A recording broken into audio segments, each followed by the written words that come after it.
सोनप्रयाग से 15 किलोमीटर की दूरी पर त्रियुगी नारायण का मंदिर है। मंदिर श्री विष्णु भगवान का है और ये विवाह स्थल है भगवान शिव और पार्वती का। अभी हमने भी अंदर देखा और कहा जाता है कि यहाँ जो विवाह स्थल है, जहाँ अग्नि प्रज्वलित हो रही है, वो उस समय से हैं जब माँ पार्वती और भगवान शिव के फेरे हुए थे। जब भी आप केदारनाथ आएँ, यहाँ के दर्शन भी जरूर करिएगा।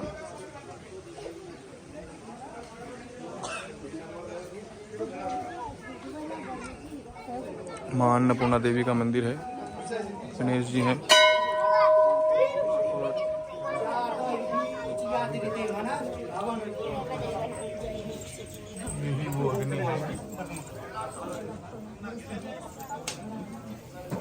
कौशल बोले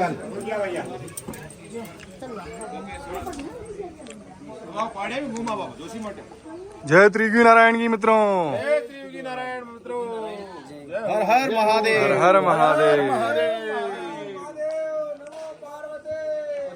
सोनप्रयाग से 15 किलोमीटर की ऊंचाई पर श्री त्रियुगी नारायण मंदिर है, जहाँ श्री विष्णु भगवान का मंदिर है और शिव पार्वती विवाह स्थल है।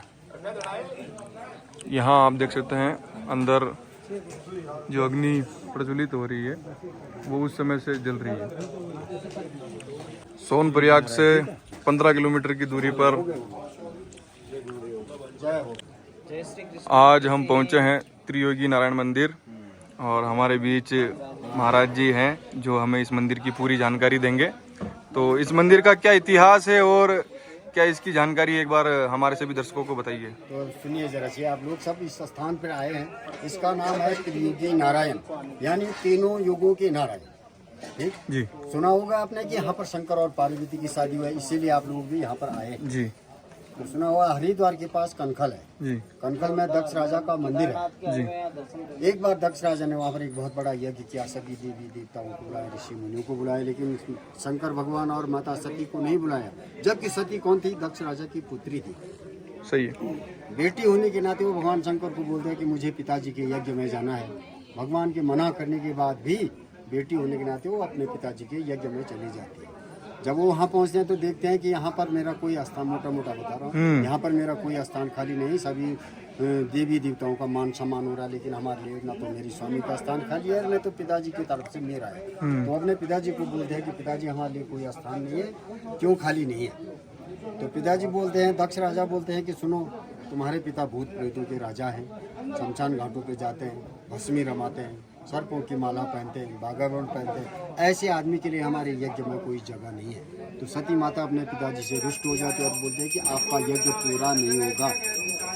जब वहाँ यज्ञ शुरू हो जाता है तो सती माता उसी यज्ञ कुंड में अपनी आहुति दे देती है। ठीक, अच्छा, उसी कुंड में आहुति दे देती है। उसी कुंड में अपनी आहुति देती है। अच्छा, दोबारा उनका जन्म इस स्थान पर पर्वतराज हिमालय के घर में माता मैना की कोख से होता है। ठीक है। पर्वतराज की बेटी होने के नाते उनका नाम पार्वती हुआ। ये यज्ञ पर्वत है, यहाँ पर 3 गुफाएं हैं, आदमी के बैठने लायक है। बताते हैं कि वहाँ पर वर्षों पार्वती मैया ने अखंड तप किया। किसको? भगवान शंकर को पाने के लिए।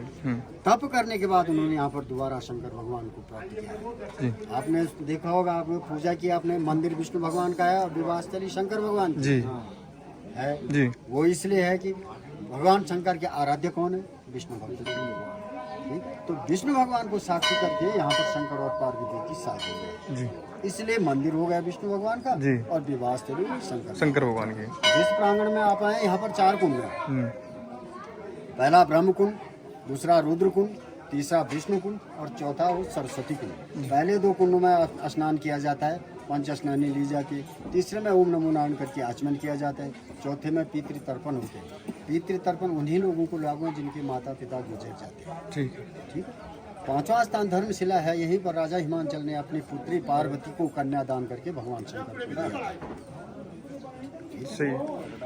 वहीं पर आपका जो पूजा आपने की वो उसी स्थान पे की है। यहाँ पर ऐसा कोई जोर जबरदस्ती का हिस्सा नहीं, आपने खुद पूजा किया, खुद देखा होगा जी, देखा। आगे भगवान विष्णु का मंदिर है। पूजा करने के बाद आप द्वारे पे गणेश जी हैं, पंचनाम देवता बोलते हैं। द्वारे पे गणेश जी हैं, अन्नपूर्णा माता है, और बजरंग बली है, अर्धनारीश्वर और शिवलिंग है। शिवालय है जिसको, ठीक है। उसके बाद आप अंदर भगवान विष्णु के दर्शन करेंगे। बीच में भगवान विष्णु की चतुर्भुज मूर्ति है, दाहिने से डोली पे लक्ष्मी और बाएं से सरस्वती जी है। उनके नीचे में एक तांबे का पात्र लगा हुआ जिसमें 108 शालिग्राम लगे हुए हैं, जिनकी नित्य पाठ पूजा होती है। उनसे आगे आप दर्शन किए, आपने देखा होगा चांदी का अखंड दीपक है। दीपक के नीचे में शंकर और पार्वती का वर वधू के रूप में मूर्ति है। उनसे बड़ी मूर्ति चांदी की है, स्वयं आनंद सही नाम का है विष्णु। पीछे भगवान की पंचायत है। उससे बाहर आप आए, आपने देखा 3 युग का अखंड अग्नि है जो धूनी की जी हाँ, वो जल रहा आपने है देखी होगी, जिसमें आग अग्नि जल रही है। वो अग्नि आज तक प्रज्वलित है, ठीक। जहाँ यहाँ पर क्या कन्यादान तो बाहर हुआ था, लेकिन सप्तपति फेरे इस अग्नि में यहाँ पर हुए। यहाँ हुए थे इस अग्नि में अग्नि वही प्रज्वलित है। आज उसमें एक कलयुग है बेटा, उसमें लकड़ी देने का भी माध्यम है। यहाँ पर ये स्थान केदार, बद्रीनाथ, गंगोत्री, यमुनोत्री में 6 महीने के लिए कपाट बंद हो जाते हैं। ये एक ऐसा स्थान है यहाँ पर कभी कपाट बंद नहीं होते हैं। आप 12 महीने में से किसी महीने पर कभी भी चले आओ, यहाँ पर कपाट बंद आपको कभी नहीं मिलते हैं। महीने पर कपाट खोल देते हैं। ताला क्यों लगा हुआ है? ताला खुलता है, आरती होती है। ओम हरि हरि विष्णु विष्णु न परमात्मा आप अद्य ब्राह्मणे विद्याब्राहे श्रीपे धारापते वेवत्मंत्रे कल्के कल्पतम तने ब्रह्मरूपे भागवते भागवते आर्यावतान क्षेत्रे सुमे चतुर्वासे जतवरकंड काटो धासारे पिंगल नाथ समर्थे सूर्य ढका 5 मिनट में सब में हम सुनित हो अमुक गोत्रात्मो अपना गोत्र का उच्चारण कीजिए। नाम सर्वत्र अपना अपना नाम लीजिए एवं